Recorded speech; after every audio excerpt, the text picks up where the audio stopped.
She looked me straight in the eye and said, "I'm engaged to someone else. We've been seeing each other for months. Still living in my house." I just said, "Congratulations to you both." Then, that evening, I had her escorted out by the police and changed every lock and code in the house. When her fiancé showed up demanding she be let back in, well, that was the cherry on top.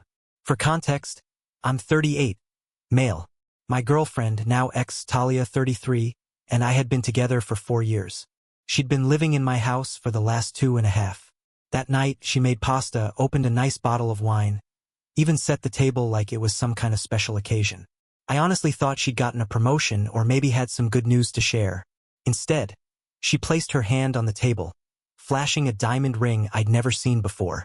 "I have something to tell you," she said, smiling. Actually smiling. "I'm engaged to Owen. We've been seeing each other for months, and he proposed yesterday." I put my fork down and just stared at her. First at the ring, then at her. "You're engaged to someone else?" I said slowly. "While living in my house?" "Yes," she said brightly. "Isn't it exciting? I wanted you to be the first to know." The sheer audacity was unbelievable. I actually laughed. "Talia, are you having some kind of mental breakdown?" "What?" "No," she said, confused. "I'm in love. Owen's amazing. He's everything I've ever wanted." "And you're telling me this because?" "Well," she said, "we live together. Obviously things will change now, but I figured we could work out a transition plan. Maybe I could stay another month or two while Brad and I find a place." I got up, walked over to the cabinet, poured myself a scotch, took a long sip and turned back toward her. "Congratulations to you both." "Really? Oh, thank you. I was worried you'd be upset." "Talia," I said calmly, "pack your things." "What?" "Pack your things. You have 2 hours. Her face fell. "You can't be serious. I live here." "No," I said. "You lived here, past tense. You just announced you're engaged to another man. We're done. You're leaving tonight." "That's illegal," she snapped. "I'm a tenant. You have to give me 30 days notice." "You're not a tenant. You never paid rent. Never signed a lease. You're not on any bills. You're a guest. My ex-girlfriend, who I'm asking to leave my property." "This is emotional abuse," she cried. "You're throwing me out with nowhere to go." "Call Brad," I said. "I'm sure your fiancé has a place for you." She grabbed her phone and started recording. "This is harassment. I'm documenting this." I pulled out my phone too and dialed 911. "Yes, I need assistance removing someone from my property," I said evenly. "My now ex-girlfriend just announced she's engaged to another man and refuses to leave. Yes, I own the house." "No, she's not on any lease or deed." "Thank you." Her jaw dropped. "You called the cops?" "You have 1 hour and 55 minutes, I said. Update 1. The cops arrived within 20 minutes. 2 officers, calm, professional. I showed them my ID, the deed, and explained everything. They turned to Talia, trying not to smirk. "Ma'am," one of them asked, "is it true you just announced your engagement to another man while living here?" "That's not illegal," she shot back. "No, ma'am," the officer said. "But if you're not a legal tenant and the homeowner wants you to leave, I've lived here for years. I have rights. Do you have a lease agreement?" "No." "Do you pay rent?" "I contribute." I opened my banking app and showed them. Every mortgage payment, utilities, all in my name. "She's never paid a dime." The younger cop looked at her. "Ma'am, you announced you're marrying someone else. Why would you want to stay here?" "I need time to figure things out," she cried. The older one sighed. "Sir, technically she might have some claim to residency, but given the circumstances, ma'am, I strongly suggest you pack what you can tonight and leave voluntarily." Talia started crying, angry tears. "This is so unfair." The younger cop shook his head. "Ma'am, you told this man you're engaged to someone else. What did you expect?" She called Owen while packing, yelling from the bedroom. Apparently, he lived with 3 roommates and couldn't have her over. She packed 2 suitcases and 4 garbage bags, all while live streaming the whole thing on Instagram, saying I was kicking her out for finding love. When she was done, she turned to me. "I'll be back for the rest of my things. Text me when," I said. "I'll have them in the driveway." "You're going to regret this, Grant." Probably not as much as you'll regret announcing your engagement over pasta. The cops waited until she left in the car I'd been letting her use. More on that later. Before leaving, one of the officers said, "Change your locks tonight. Maybe get cameras." "Already called a locksmith," I told him. He nodded. Smart man. Next morning, I woke up to 67 texts, 30 missed calls, and a dozen Instagram notifications. Owen, the fiancé, had messaged me, "Bro, that was cold. She needed more time to move out properly. Not cool." I replied, "Bro, you proposed to my girlfriend while she was living in my house. Not cool." Then came a 7 a.m. call from Talia's mom, Lorraine.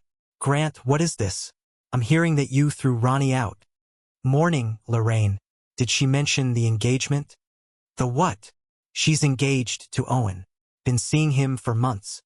There was a long pause. "She said you two were basically roommates. Is that what she told Owen too?" I need to call you back," she said and hung up. Around noon, Owen himself showed up at my door. Mid-30s, man bun, probably drove a Prius. "We need to talk," he said. "No, we don't. You traumatized Talia. Your fiancé announced your engagement to me over dinner. In my house. She said you knew about us." I actually laughed. "She told you I knew she was cheating? That's rich." "It wasn't cheating. You two were basically broken up. First I'm hearing about it." "Look," he said. "She needs to get her furniture." "Her furniture?" I repeated. "The bedroom set, the living room stuff, all bought by me. I've got receipts. She owns clothes, makeup, a 3-year-old laptop. That's it." Owen's face reddened. "She's staying with her sister now. Do you know how humiliating this is for her?" "For her," I said. "She announced she was marrying someone else while living with me. You could have given her more time." "To do what? Plan your wedding from my guest room?" He clenched his jaw. "We're getting her stuff. All of it." "Try it," I said, stepping closer. "Please, make my day." He stormed off. I installed 3 more cameras. Update 3. Day 3, Talia went nuclear. Posted online that I was an abusive ex who threw her out for falling in love. Said I was controlling, manipulative, and that she'd been trying to leave for months. I had receipts, literal receipts. I posted one response. "Interesting narrative. Here are the facts." Then came screenshots. Her announcing her engagement while living rent-free in my house. My mortgage and utilities all paid by me. Her "I love you" text from 4 days before that dinner. Her spa day with Brad on my credit card. Her friends started commenting. "Wait, you were engaged while still living there? Girl, you said you two were separated." Things got ugly fast. Then came a voicemail from her sister, Fiona. "Grant, I'm sorry about Ronnie. I didn't know she was still living with you. She's been bringing Brad around for months, saying you two were done. Mom's pissed. Can you just put her stuff outside? I'll pick it up." "Already packed," I said. "Come by anytime." But here's where it got good, the car. Update 4. The car Talia drove was mine, paid off in my name. I just let her use it. She'd apparently told Brad it was hers, so I reported it stolen. A few hours later, I got a call from her. At the police station. They'd pulled her over. "Grant, what the hell?" "Oh hey Talia, how's engaged life? You reported the car stolen? Well, you don't live here anymore, and you took my car without permission. That's theft. You let me drive it when you were my girlfriend. You're Owen's problem now. This is insane. I'm at the police station. Brad can pick you up. He's at work. Uber exists. You're evil. I'm practical." She wanted a new life. She got it. I picked up my car. She Ubered to her sister's. Cost her $73. She texted to complain. I didn't respond. Update 5. Day 6. Owen and 3 of his buddies showed up at my house around 9 p.m. Pounding on the door. "Open up. We're getting Talia's things." I called 911 again. For men trying to break into my house. They were yelling through the door, "We know you're in there." I put the call on speaker so dispatch could hear. "Please leave my property. You're trespassing." "She owns half the stuff," one shouted. "She owns nothing. I've got receipts." They tried going around back. Cameras and motion lights caught everything. One of his friends actually tried to pry open the sliding door. Cops arrived fast. For guys trying to break in gets priority. Owen immediately tried to play victim. This man stole my fiancée's belongings. We're just trying to get her stuff. I showed them the footage. For men, breaking in. Arrest them. The friend who tried the door got cuffed. The others got trespass citations and warnings.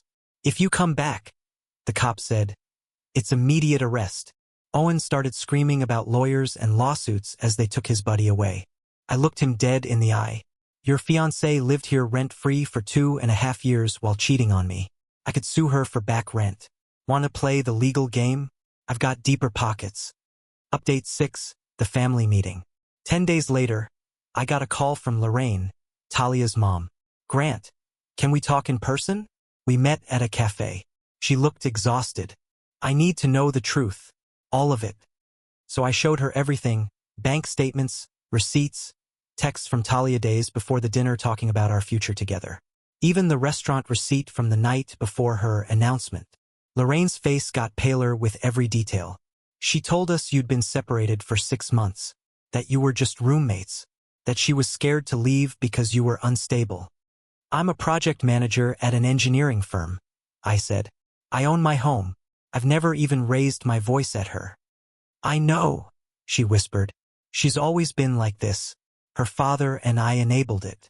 When she was younger, she dated 2 boys at once and convinced each that the other was just a friend. She sighed. We should have stopped it then. She's 33, Lorraine. I know. Owen's been to family dinners for months. She said you were never around, always working. We thought you were the problem. I was working to pay for her lifestyle, I said quietly. Lorraine pushed an envelope toward me. This is $5,000. It's not much, but it's something for what she took. Lorraine, I can't. Please, take it. Consider it an apology from her father and me. We raised this, we need to own it.